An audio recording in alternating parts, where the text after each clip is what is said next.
Hi guys, this is Fanindra and my enrollment number is E18CSC052. Today I am going to explain about memory hierarchy in computer architecture.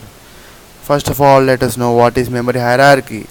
Memory hierarchy categorizes the data in the system into different types for a easy and quick access of the data for the user and makes the work of the user simpler, easier and quicker.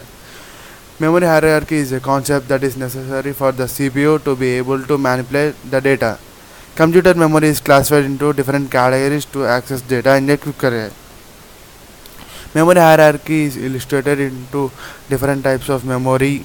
Those are main memory, RAM, ROM, cache memory, magnetic tape, and etc. Main memory of the computer directly communicates with CPU and gets the information to the user. The memory unit that directly communicates with the CPU is called main memory.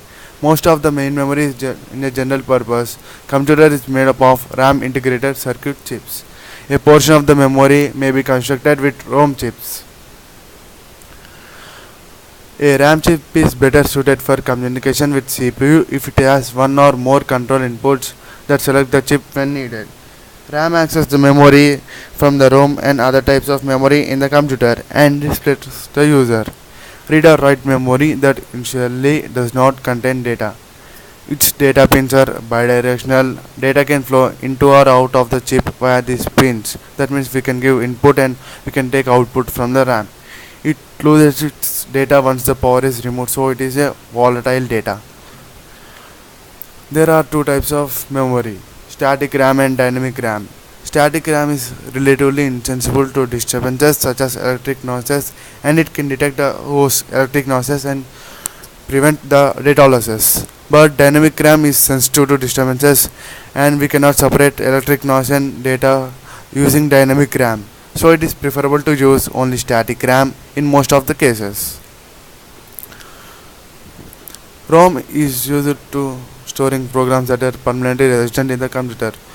ROM stands for random read-only memory. Its data pins are unidirectional. It is a non-volatile data, so that we can only give the input to the data. The ROM portion of main memory is needed for storing an initial program called bootstrap loader. Cache memory. If the active portions of the program and data are placed in a fast small memory, the average memory access time can be reduced. The cache is the fastest component in the memory hierarchy and approaches the speed of the CPU component. Cache memory compresses the data into smaller portions so that we can access the data more easier, thus reducing the total execution time of the program. Magnetic tape memory is usually used for backing up large data. The memory access time is slower in magnetic tape and it usually takes few minutes to access the tape. When the system needs to access the tape, it is first mounted to access the data.